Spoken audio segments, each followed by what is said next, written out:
Who owns all the single family homes in this country? Why is there such a shortage of housing supply? In today's video, I want to show you some eye popping statistics. My buddy Ryan Lundquist put together an interactive map that shows one company that owns over 9,000 single family homes in California.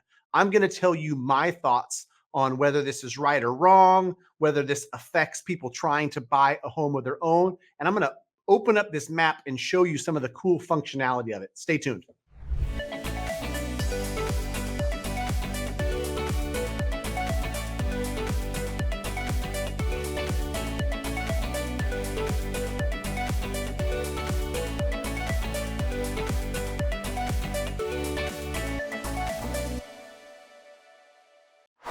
All right, Matt Gouget, Matt the Mortgage Guy, powered by You Mortgage, licensed in 48 states. Happy to help you out. If you're looking to get pre-approved, go out there and buy yourself a home. Go to greatmortgagebroker.com. Start there. My team will be in touch. Enough about me. Let's talk about you. Let's talk about California. Let's talk about Invitation Homes.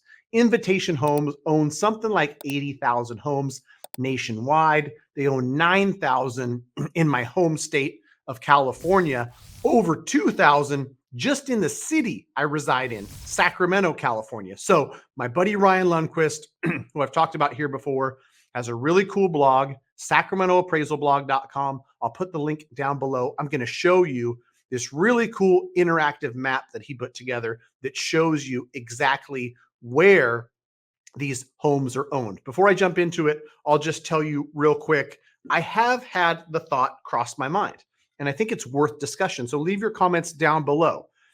Should any one entity be able to own tens of thousands of single family homes when the consequence undoubtedly is that there's less housing supply available for the individuals or the individual families that want to buy these places and make them home? We've run into a real housing shortage over the last 3 or 4 years across the country. And California is no different, to where I'm no rocket scientist. Sure, I've got a business degree, but I don't have a, master's or PhD in business, but I understand supply and demand. When there's little supply and there's enough or more demand than supply, it causes prices to go up. And when it comes to housing, home prices have been on the uptick for pert near 15 years because of this, partly to do supply versus demand inequality, right? If we had more supply of homes, home prices would stabilize or even come down, but we just don't. So let's open up this map. Again, kudos to Ryan Lundquist. Great work that he does all day, every day, and no different on this map. This is the blog post. I will link this down below from Sacramento Appraisal Blog. This one company owns 9,000 homes in California.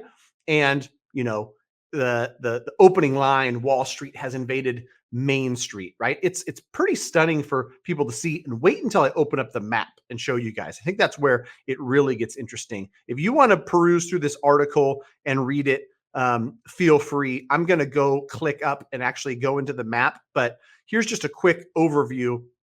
2,500 homes in Los Angeles, 1,700 homes in Sacramento, close to 1,700 in Riverside. That's where it's all kind of concentrated. There's not much of anything in Central California. It's a lot of, Los Angeles and surrounding, Riverside, San Bernardino, and then Sacramento, where a lot of these homes are owned.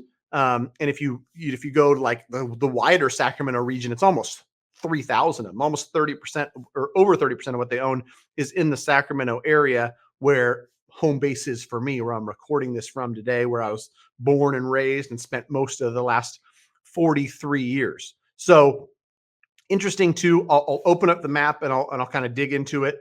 But there's some of these neighborhoods in Sacramento where they own something on every single street, right? And so they went on a rampage in 2012 and 2013. I talked to real estate agents that are around during that time, and they told me these homes were bought sight unseen, right? Like Invitation Homes just went on a buying spree. Our buddy Ryan Lundquist called it a rampage in 2012 and 2013.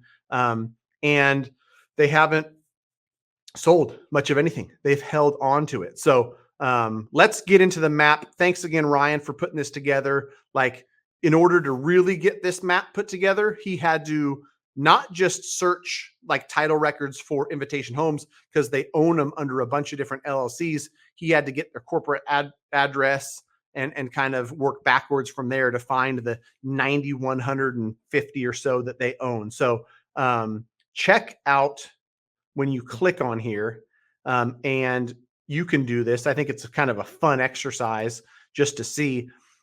It's an interactive map that, to my surprise, when I popped it open earlier today, you can see specific addresses. So let's log into Sacramento. You can go into your neighborhood and say, what do they own in my neighborhood, right? I grew up in 95826. And so if I look in 95826, which is College Glen and Rosemont, they own a lot more in Rosemont than they do in College Glen, but I popped into a couple of these addresses just to see when they were bought, how much they bought them for. And homes in this area are 500 to 600,000 today. They bought a lot of these in 12 and 13 for less than 200,000. So they've obviously done really well as far as, assets under management or, net worth of their real estate holdings, because they've doubled or tripled. I would imagine it's the case for most anything they bought, right? We could go into here and look up some of the stuff they bought in Rancho Cordova. Like, there's no neighborhoods in Sacramento that haven't doubled since 2013. And I shouldn't use always or never or everything, because I'm sure there might be some one-offs, but for the most part, it's going to be a 2.5, 3x from purchase to what they're worth today. And it's pretty wild if you just go over this map. These ones, I bet you they pick this stuff up in Meadowview for next to nothing. Let's do a quick little exercise. 7540 Murfield Way. And let's see what they bought it for. Sold for 225 in 2013.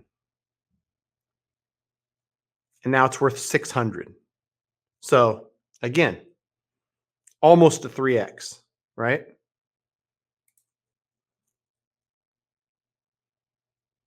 600 grand in Meadowview? How big is this house? Oh, 2,500 square feet. It's a big dog. I was going to say, I thought I was going to pop into here and see some screaming deals. Where can we, Lemon Hill. Dude, they really missed it. If they would have bought in Oak Park, they would have crushed it. They would have bought North Oak Park in 2013. This area is absolutely like exploded. So they missed it there. 4517 37th Ave. It's worth 325 now. What'd they pay? They at least got to get a double up on this one. Let's see. Sold for 85 grand. They bought this thing for 85,000. And now it's worth 3.25. So more than a triple up. Invitation Homes is doing all right. Okay, enough about them and their holdings. Again, kudos to Ryan Lundquist and Sacramento Appraisal Blog for this cool map. Let's talk about what we think of it. So chime in the comments. I, for one, think that if we were to create some sort of mandate to where these had to be sold to somebody who was going to own or occupy, or just to families, maybe it's written in a way that is fair for Invitation Homes, and it's fair for the homeowners, it's fair for everybody, right? You can sell them, you don't have to pay any capital gains, and it'll be in phases, right? Because you can't list 9,000 homes all at once and expect it to not affect value. So you got to sell 10% of your holdings every quarter for the next 8 quarters. And you're allowed to hold on to 20%. So they can go through and figure out what 20% they want to hold. And, they've got to sell 80% of the 80,000 they own nationwide. Would those 64,000 homes from them and other tens of thousands from other big corporations help create a more stable real estate market? I don't know. There's probably some unintended consequences I'm not thinking of. There's probably some things that I haven't thought through, but I think it's an interesting discussion nonetheless because I'm on the front lines talking to people every day who are quite honestly over the last 18 months between increased interest rates, home prices continuing to appreciate, and um, inflation that's affected every single thing that they buy on a daily basis, it's harder and harder for families. And I know it's the same across the United States. So it's an interesting discussion. Let me know what you think. Again, if you want to connect me and my team, go to greatmortgagebroker.com. I'll leave the link to Sacramento Appraisal blog in the comments. Thanks for watching. Let me know what you think. Bye-bye.